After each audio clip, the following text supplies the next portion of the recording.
بسم اللہ الرحمن الرحیم الحمد للہ رب العالمین والصلاة والسلام علی خاتم النبیین اما بعد۔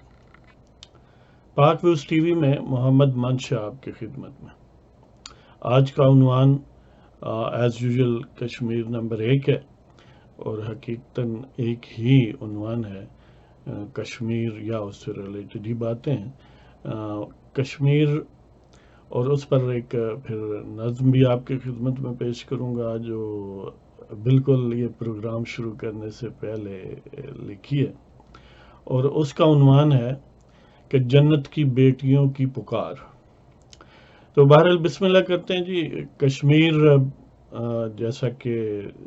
ایز ایکسپیکٹڈ اب بھی زیر سنگین ہے، اب بھی دنیا سے منقطع ہے، اب بھی سیکیورٹی کلیمپ ڈاؤن ہے وہاں پر، اور بھارتیہ جنتا پارٹی کی قیادت میں ہندو بھارت کی افواج 5.5 لاکھ کی تعداد میں کشمیریوں کو اپنے دست ظلم میں رکھے ہوئے ہے۔ ان کو اپنی مذہبی عبادات کی پرفارمنس، اس کی ادائیگی میں بھی پرابلمز ہیں، ان کی آواز باہر نہیں نکلنے دی جاتی، یہاں تک کہ ان کے آپس میں جو ربط ہے، آپس میں جو ایکسیس ہے، وہ بھی کم و بیش نہ ہونے کے برابر ہے۔ سارے لیڈر وہ جو پہلے پرو انڈیا تھے وہ بھی زیر حراست ہیں، اور جو پرو انڈیپینڈنس تھے وہ تو بہت پہلے ہی زیر حراست ہیں اور ظلم و جبر کا شکار ہیں۔ دوسری طرف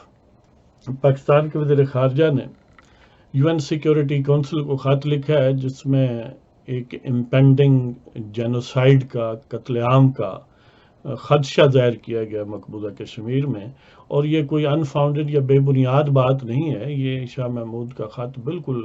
حقیقی توقعات پر مبنی ہے کہ بھارتیہ جنتا پارٹی کا ٹریک ریکارڈ ایسا ہی ہے کہ انہوں نے اس پارٹی نے یا اس کی پارٹی کے جو کانسٹیچوئنٹ یا فاؤنڈنگ آرگنائزیشنز ہیں، انہوں نے علل اعلان سرعام انڈیا میں زندہ انسانوں کو، مسلمانوں کو اور باقی غیر مسلم اقلیتوں کو جلایا ہے۔ اس لیے ان سے کسی بھی ظلم کی توقع جو ہے وہ کی جا سکتی ہے، اور وہ ظلم و جبر کرتے ہیں۔ ان کے نزدیک انسانیت، اخلاقیات، آدمیت یا آئین، قانون یا بین الاقوامی کوئی مورالٹی کا قطعاً کوئی تصور نہیں ہے۔ وہ بالکل وہ پروربیل جو ایک کالی ماتا کا کنسپٹ ہے، وہ اس طرح کے لوگ ہیں۔ وہ یعنی برہمن ازم کے علاوہ جو برہمنسٹ ہیں، ان کے علاوہ سب کو قتل کرنا روا سمجھتے ہیں، یہاں تک کہ نچلی ذات کے ہندوؤں کو بھی، جب بھی ان کو یعنی وہ موضوع محسوس ہو، کوئی بھی بہانہ رکھ کے وہ قتل عام کر سکتے ہیں۔ تو دوسری طرف آزاد کشمیر میں اور پاکستان میں ظاہر ہے ادارہ یکجہتی کے لیے ریلیاں ہیں، اور پاکستان کا اپنا یوم آزادی 14 اگست جو ہے وہ گویا کشمیریوں کے لیے آج مخصوص ہے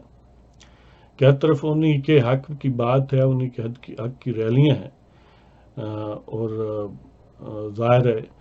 بیانات ہیں، اکراس دی بورڈ ہیں۔ سب پارٹیاں اس معاملے پر اصولی طور پر متفق ہیں کہ اس آواز کو جتنا بھرپور انداز سے ہو سکے اٹھایا جا سکے، لیکن بات وہی بیک ٹو اسکوائر ون آ جاتی ہے کہ اپنے گھر بہت زیادہ بھی شور مچا لیں، 24 گھنٹے کی بجائے 26 گھنٹے شور کرتے رہیں، ہندوتوا کے پرچارک بھارتیہ جنتا پارٹی کی حکومت اور ذہنیت بالکل اس چیز سے امیون ہے، وہ اس چیز سے متاثر نہیں ہوتی۔ ان کو متاثر کرنے کا ایک ہی طریقہ ہے، اور وہ ہے زور بازو، وہ ہے طاقت۔ اور جو ہمارے طاقتور لوگ ہیں، ان کے نزدیک کشمیر کوئی ترجیح نہیں ہے، بلکہ ایک سمپلی بوجھ ہے، جس کو اندرون ملک وہ بڑا آرٹفلی یوز کرتے ہیں اپنے آپ کو ایگرینڈائز کرنے کے لیے، اپنی طاقت کو اور اپنے فنڈز کو بڑھانے کے لیے، اور پاکستان کے عوام کو سپریس کرنے کے لیے، اور الیکٹڈ حکومتوں کو سبوٹاج کرنے کے لیے اور پاکستان کی عوام کے ایک حلقے کو گویا شاہ دولہ ولی کا چوہا بنانے کے لیے ان کے سروں پر میڈیا کا آئرن کرٹن یا میڈیا کی ایک آئرن کیپ چڑھا دی جاتی ہے، جو ان کے جو پروپیگنڈا کی لائن ہے اس سے ہٹ کر کوئی بات کرے تو اس کو وہ گویا گالی گلوچ کی توپ و تفنگ سے گھیر لیتے ہیں۔ تو جب تک یہ ہمارے سورما جو ہیں یہ ان کا ایجنڈا صرف پاکستانی عوام کی گردنوں پر سوار ہونا رہے گا، اس وقت تک بھارتیہ جنتا پارٹی کو کسی قسم کا کوئی خدشہ، کوئی خطرہ، کوئی یعنی گمان تک بھی نہیں ہے، کہ انہیں پتہ ہے کہ ان تلوں میں کتنا تیل ہے۔ اس لیے اگر پاکستان نے مضبوط ہونا ہے تو اس کا ایک ہی طریقہ ہے، پاکستان میں آئین اور قانون کی حکمرانی ہو، اس میں فوجی مداخلت چھپے ہوئے بھی نہ ہو اور علی اعلان بھی نہ ہو، فوج سویلین حکومت کے ماتحت رہے اور یہ سکسیسو حکومتیں اسی طرح ہی رہیں، اور یہ بات سمپلی یعنی آؤٹ آف مائنڈ ہو کہ کبھی ایسا ہو سکتا ہے کہ فوج اقتدار میں آئے یا سویلین حکومتوں سے احکامات لینے کی بجائے انہیں احکامات دے۔ یہی ایک طریقہ ہے جو لانگ ٹرم بیس پر مسلمانوں کو، پاکستان کو طاقتور بنا سکتا ہے، اور وہ پھر کشمیر پر یا کسی بھی اور چیلنج پر منہ توڑ اور مؤثر جواب دے سکتے ہیں۔ لیکن جب آپ کی اپنی جو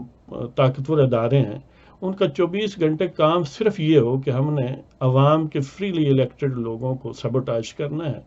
ان کی ٹانگیں کھینچنی ہیں اور عوام کو جاہل اور غدار ثابت کرنا ہے، تو اس سے ملک بہرحال ترقی نہیں پاتے، افراد ترقی پاتے ہیں، اور وہ ظاہر ہے اپنی سروسز کے دوران ہی کسی اور سے سودا کر لیتے ہیں، پھر ان کے بٹ مین بن جاتے ہیں، جیسے کہ شریف الدبنگ آپ نے دیکھا ہوا ہے کہ وہ سعودی عرب کے محمد بن سلمان کا بٹ مین ہے۔ عجیب بات یہ ہے کہ اپنے ملک کے لیجیٹیمیٹ وزیر اعظم کا حکم ماننا انہیں تکلیف دیتا ہے، لیکن اغیار کی بٹ مینی کرنا اور چوبدار بننا اور ان کا چوکی دار اور گن مین بننا انہیں پسند ہے۔ یہ گھٹیا پن کی یعنی آخری علامت ہے۔ اسی طرح وہ پاشا صاحب DGISI صاحب کا وہ دیکھ لیں، انہوں نے یعنی پاکستانی حکومت کو سبوٹاج کرنے میں، ڈیسٹیبلائز کرنے میں جتنا ان سے ہو سکتا تھا اس یعنی کمینگی کا ثبوت اس نے دیا، اور اس کے بعد جا کے مڈل ایسٹ میں نوکری کر لی۔ یعنی عجیب بات یہ ہے کہ یہ لوگ اپنے ملک کو پہلے خوار کرتے ہیں، اس پر میڈیا کو مینیپولیٹ کر کے ایک ڈیفرنٹ امپریشن کریٹ کرتے ہیں، اور جب ریٹائرڈ ہوتے ہیں تو پہلے ہی سودا لگایا ہوا ہوتا ہے کسی اور سے، اور ڈھیر سارا سب کچھ اکٹھا کر کے بیرون ملک جا کر بس جاتے ہیں۔ آپ دیکھ لیں کہ وہ کیانی کہاں ہے جس نے 2 ٹینیور گزارے اور جس کے دور میں کہیں سے کوئی لوگ اڑ کے آئے اور پاکستان سے لوگوں کو اٹھا کر اور قتل کر کے اپنی مرضی سے چلے گئے، اور اس کے انعام میں اس نے 3 سال مزید پائے، اور آج سنا ہے کہ آج کل آسٹریلیا میں سکون لیتا ہے، اور حب الوطنی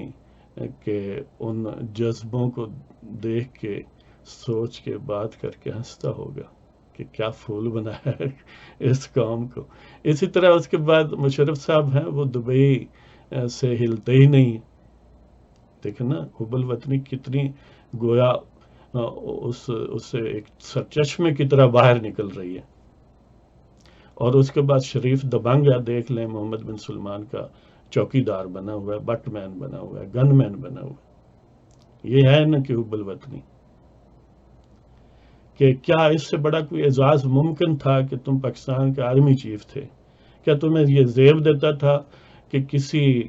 کے جا کے بٹ مین بن جاتے؟ یار کتنا اکٹھا کر لو گے، مر جاؤ گے ایک دن تم بھی۔ تو بہرحال وقار، حمیت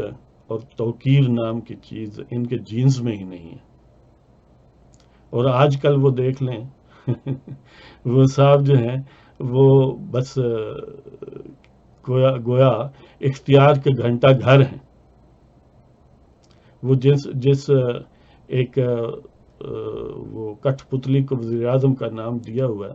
وہ تو مسلسل 5 فقرے تسلسل سے ایک مربوط انداز میں کہہ نہیں سکتا،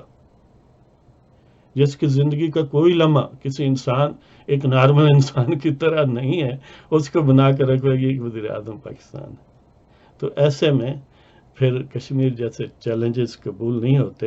آئیں بائیں شائیں ہی بندہ کرتا رہتا ہے۔ اس لیے ہماری ان طاقتور اداروں سے اور ان کے جھولی چوک جو جج بنے ہوئے ہوتے ہیں جو آئین اور قانون کے بجائے ان کے موڈ کو دیکھ کر فیصلے دیتے ہیں، ان کے سامنے دست بست عرض ہے کہ اس قوم کو معاف فرما دیں، اس پر رحم کریں۔ دیکھ لیں انڈیا کی فوج نے کشمیر پر قبضہ کیا ہوا ہے نا، تمہاری جرت نہیں ہے وہاں پر جانے کی، یعنی بہنیں بیٹیاں مائیں پکار رہی ہیں، اب کیوں ادھر منہ نہیں کرتے؟ حالانکہ وہاں کی فوج تو ڈرپوک سی فوج ہے اور محب وطن بھی نہیں ہے، غدار سی فوج ہے۔ اگر وہ محب وطن ہوتی تو انڈیا کے سویلین اقتدار کو الٹ کے اپنا اقتدار قائم کر لیتی، لیکن انہوں نے نہیں کیا کیونکہ وہ محب وطن نہیں ہے، غدار ہیں، یا پھر یہ کہ ان کے سیاستدان جو ہیں وہ فرشتہ سیرت ہیں۔ حالانکہ ایک سیاستدان اتنی کرپشن کرتا ہے کہ پورے پاکستان کے بجٹ جو ہے اس کے سامنے ماند پڑ جائے۔ تو خدا رہا ان لوگوں پر جو آئرن کیپ ہے، جو آنی خود ہے ان کے سروں پر ڈالا ہوا، بعض لوگوں کے سروں پر، اس کو ہٹا دیں، وہ لوگ ہٹا دیں یا تم ہٹا دو، اور ان کو شاہ دولہ ولی کا چوہا نہ بناؤ۔ شاہ دولہ ولی کے چوہوں کے پاس جب اقتدار ہوگا تو پھر کوئی کشمیر، کوئی کسی قسم کا معاملہ پاکستان کے حق میں نہیں ہو سکتا، پھر پاکستان یوں ہی روتا رہے گا۔ وہی اندرون ملک جو بڑے بپھرتے ہیں، بڑے سورمے بنتے ہیں، بیرون ملک جا کر بھیگی بلی بن جاتے ہیں۔ تو باہر یہ داستان خون چکاں ہے، یہ داستان بے حمیتی ہے پاکستان کے طاقتور اداروں کی، نام نہاد طاقتور، جو بیرون ملک تو گویا مالش کے شوقین ہیں، اندرون ملک ہیں تو ان کی گردنوں میں سریا پڑ جاتا ہے۔ اب کشمیر کی بیٹیاں پکار رہی ہیں، جاؤ ادھر۔ اب یہ اس عنوان کے ساتھ ہی وہ متعلقہ ہے۔ اب آپ کی خدمت میں متعدد نظم پیش کرتا ہوں جو اسی کشمیر کا نو ہے، اسی ہماری بے ہمیشتی کی داستان ہے، اور اس کا عنوان ہے دختران جنت کی پکار۔ یعنی کشمیر کو ہم جنت نظیر کہتے ہیں نا، ہم کہتے ہیں نا کہ یہ اس زمین پر گویا جنت ارضی ہے، یہ جنت الفردوس کی علامت یا عکس ہے، اور بلا شبہ رب نے اس کو بہت خوبصورتی دی ہے، ہر طرح کی، اس کے لینڈسکیپ میں بھی، اس کی فضا میں بھی، اس کے لوگوں میں بھی۔ لیکن کاش کہ یہ جو ہندوتوا کا ان پر خول ہے، جو ان کو زنجیریں پہنائی گئی ہیں، یہ ٹوٹ جائیں۔ تو بہرحال دختران جنت کی پکار، کہ کشمیر کی بیٹیوں کی پکار ہے، گویا وین ہے کہ بنات وطن پاک ہم دختران کشمیر بھی ہیں، بنات وطن پاک ہم دختران کشمیر بھی ہیں، درندوں میں گھری ہم پاب زنجیر بھی ہیں۔ بنات وطن پاک ہم دختران کشمیر بھی ہیں، درندوں میں گھری ہم پاب زنجیر بھی ہیں۔ یعنی ہم بھی وطن پاک کی بیٹیاں ہیں۔ ہم کہتے ہیں نا کشمیر شاہ رہ گئے، تو کشمیر کی بیٹیاں پاکستان کی بیٹیاں، تو وہ کشمیر کی بیٹیاں بھی ہیں، پاکستان کی بیٹیاں بھی ہیں، اور پھر پاب زنجیر ہیں، اور درندوں نے ان کو گھیرا ہوا ہے، اور تم ادھر سینے پر پتہ نہیں کیا لٹکا کر دوڑتے پھرتے ہو۔ کہ بنات وطن پاک ہم دختران کشمیر بھی ہیں، بنات وطن پاک ہم دختران کشمیر بھی ہیں، درندوں میں گھری ہم پاب زنجیر بھی ہیں۔ محبوس ہیں ہم ہندو سنگینوں کے سائے تلے، محبوس ہیں ہم ہندو سنگینوں کے سائے تلے، مجبور و لاچار ہیں ہم بے تقصیر بھی ہیں۔ بنات وطن پاک ہم دختران کشمیر بھی ہیں، درندوں میں گھری ہم پاب زنجیر بھی ہیں۔ محبوس ہیں ہم ہندو سنگینوں کے سائے تلے، مجبور و لاچار ہیں ہم بے تقصیر بھی ہیں، تمہاری بہنیں عزتیں غیرتیں ہیں اے اہل وطن، تمہاری بہنیں عزتیں غیرتیں ہیں اے اہل وطن، بنات عائشہ ہم ردائے زہرا کی تصویر بھی ہیں، بنات عائشہ ہم ردائے زہرا کی تصویر بھی ہیں، یعنی ام المومنین حضرت عائشہ صدیقہ کی بیٹیاں ہیں یہ، اور ردائے زہرا کی تصویر ہیں جناب خاتون جنت حضرت فاطمہ الزہرا کی چادر کی گویا تصویر ہے، ان کے حیا کی تصویر ہے۔ تو تمہاری بہنیں عزتیں غیرتیں ہیں اے اہل وطن، بنات عائشہ ہم ردائے زہرا کی تصویر بھی ہیں، سنا ہے تم غیور ہو تمہاری افواج بھی ہیں، سنا ہے تم غیور بھی ہو تمہاری افواج بھی ہیں، تعداد لاکھوں میں ہے ان کے امیر بھی ہیں، سنا ہے تم غیور بھی ہو، سنا ہے تم غیور بھی ہو تمہاری افواج بھی ہیں، تعداد لاکھوں میں ہے ان کے امیر بھی ہیں، یعنی لوگ کہتے ہیں پاکستان کی 6-7 لاکھ فوج ہے، یہ کہتی ہیں کشمیر کی بیٹیاں، اور ان فوجوں کے کمانڈر بھی ہیں، چیف بھی ہیں، امیر بھی ہیں۔ سنا ہے تم غیور ہو، اور تمہارا دعویٰ بھی ہے کہ تم بڑے غیرت مند ہو، سنا ہے تم غیور ہو تمہاری افواج بھی ہیں، تعداد لاکھوں میں ہے ان کے امیر بھی ہیں، ابن قاسم بھی شاید کوئی غزنبی بھی ہو، ابن قاسم بھی شاید کوئی غزنوی بھی ہو، یعنی اگر ایسی بات ہے لاکھوں افواج ہیں تمہاری اور تم غیرت کے پتلے ہو تو پھر یقیناً کوئی ابن قاسم ہوگا جو کسی عورت کی للکار کی پکار پر حاضر ہو جائے، کوئی غزنوی بھی ہوگا جو سومنات کے ٹکڑے کر دے، ابن قاسم بھی شاید کوئی غزنوی بھی ہو، غوری سربکف اور بدست شمشیر بھی ہیں، ابن قاسم بھی شاید کوئی غزنوی بھی ہو، غوری سربکف اور بدست شمشیر بھی ہیں، یعنی یہ سنا ہے محمد بن قاسم آپ کا رول ماڈل ہے، آپ نے نام رکھے ہوئے ہیں، اور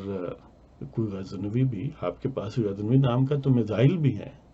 غوری نام کا میزائل بھی ہے، غوری سربکف اور بدست شمشیر بھی ہیں، یعنی تم محمد بن قاسم کے وارث ہو، تم شاہ محمود غزنوی کے وارث ہو، تمہارا دعویٰ ہے کہ تم غوری شہاب الدین محمد غوری کے وارث ہو، اس لیے تو ان کے نام کے میزائل بنائے ہوئے ہیں۔ تو ابن قاسم بھی شاید کوئی غزنوی بھی ہو، غوری سربکف اور بدست شمشیر بھی ہیں، ہم جان وطن پاک ہیں وہ خواب میں ہمارے، ہم جان وطن پاک ہیں وہ خواب میں ہمارے، مومنات بھی ہم حمیت کا خمیر بھی ہیں، ہم جان وطن پاک ہیں وہ خواب میں ہمارے، مومنات بھی ہم حمیت کا خمیر بھی ہیں، کہ ہم جو ہیں پاکستان کی عزت ہیں، جان ہیں، اور پاکستان ہمارے خوابوں کی سرزمین ہے، ہم اہل ایمان کی بیٹیاں ہیں،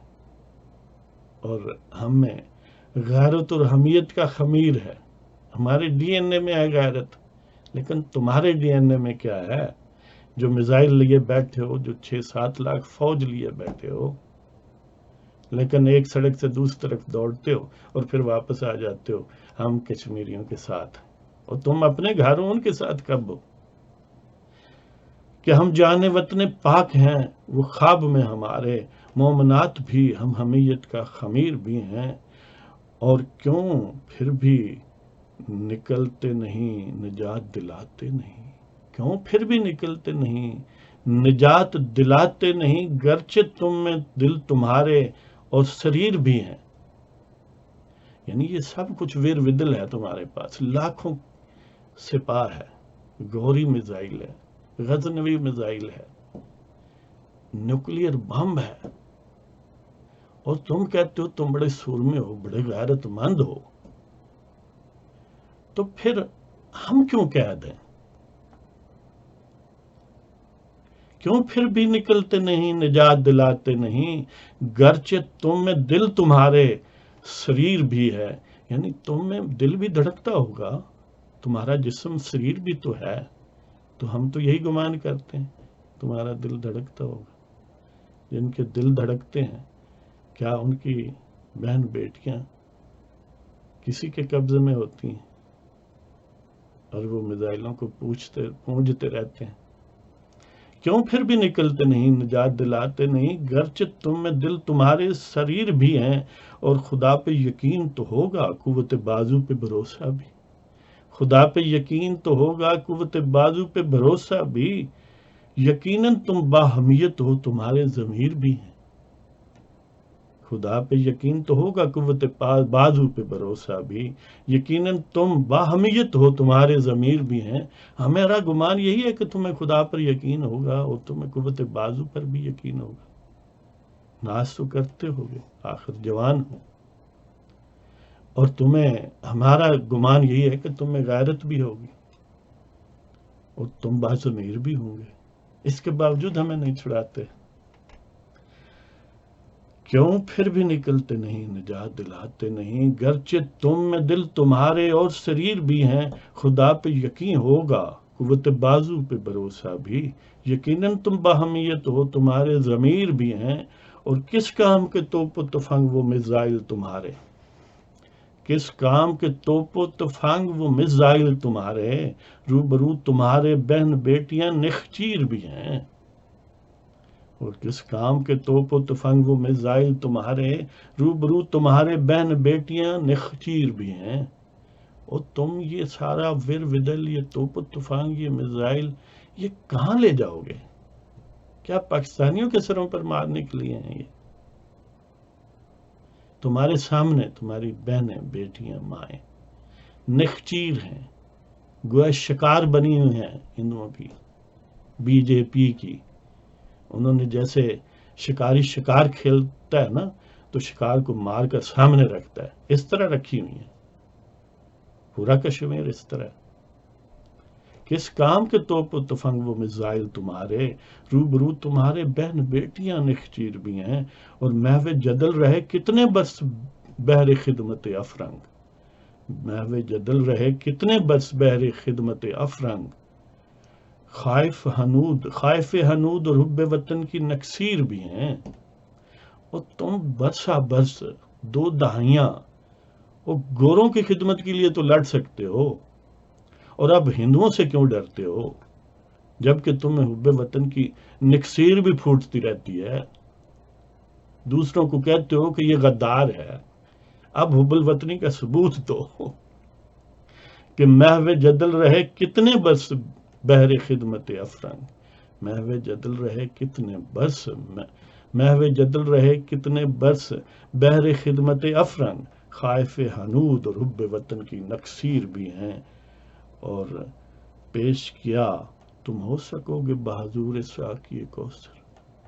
پیش کیا تم ہو سکو گے بحضور ساقی کوثر، زناری قابض جنت اور ناقابل تسخیر بھی ہیں۔ پیش کیا تم ہو سکو گے بحضور ساقی کوثر، زناری قابض جنت اور ناقابل تسخیر بھی ہیں، اور تم اسی چہرے کے ساتھ حضور علیہ الصلوۃ والسلام جب کوثر پر تشریف فرما ہوں گے، ساقی کوثر ہوں گے، ان کے سامنے یہ چہرہ کر سکو گے؟ کیا تم سے پوچھا نہیں جائے گا وہ میزائل، وہ لاکھوں کی افواج کس لیے تھیں؟ جبکہ تمہارے سامنے جنت پر تو ہندوؤں نے قبضہ کیا ہوا تھا۔ تم خود کہتے ہو جنت ہے کشمیر، اور اس پر جب ہندوؤں نے قبضہ کیا ہوا تو کس جنت میں تم نے جانا ہے؟ تم کہتے ہو یہ ناقابل تسخیر ہے، لڑ کر ہم نہیں لے سکتے، تو پھر کس جنت میں جاؤ گے؟ ہندوؤں کی جنت میں ہی جاؤ گے پھر۔ تو پیش کیا تم ہو سکو گے بحضور سرور کوثر، پیش کیا تم ہو سکو گے بحضور ساقی کوثر، پیش کیا تم ہو سکو گے بحضور ساقی کوثر، زناری قابض جنت اور ناقابل تسخیر بھی ہیں۔ کہ بنات وطن پاک ہم دختران کشمیر بھی ہیں، درندوں میں گھری ہم پا بے زنجیر بھی ہیں، محبوس ہیں ہم ہندو سنگینوں کے سائے تلے، مجبور و لاچار ہیں ہم بے تقصیر بھی ہیں، تمہاری بہنیں عزتیں غیرتیں ہیں اے اہل وطن، بنات عائشہ ہم ردائے زہرا کی تصویر بھی ہیں، سنا ہے تم غیور ہو تمہاری افواج بھی ہیں، تعداد لاکھوں میں ہے ان کے امیر بھی ہیں، ابن قاسم بھی شاید کوئی غزنوی بھی ہو، غوری سر بکف اور بدست شمشیر بھی ہیں، ہم جان وطن پاک ہیں وہ خواب میں ہمارے، مومنات بھی ہم حمیت کا خمیر بھی ہیں، کیوں پھر بھی نکلتے نہیں نجات دلاتے نہیں، گرچہ تم میں دل تمہارے سریر بھی ہیں، اور خدا پہ یقین ہوگا قوت بازو پہ بھروسہ بھی، یقیناً تم باہمیت ہو تمہارے ضمیر بھی ہیں، کس کام کے توپ و تفنگ و میزائل تمہارے، روبرو تمہارے بہن بیٹیاں نخچیر بھی ہیں، اور محو جدل رہے کتنے برس بہر خدمت افرنگ، خائف حنود اور حب وطن کی نکسیر بھی ہیں، پیش کیا تم ہو سکو گے بحضور ساقی کوثر، زناری قابض جنت اور ناقابل تسخیر بھی ہے۔ تو اس کے ساتھ ہی میں اجازت چاہتا ہوں، پاکستان زندہ باد، کشمیر بنے گا پاکستان، کشمیر زندہ باد، خدا حافظ۔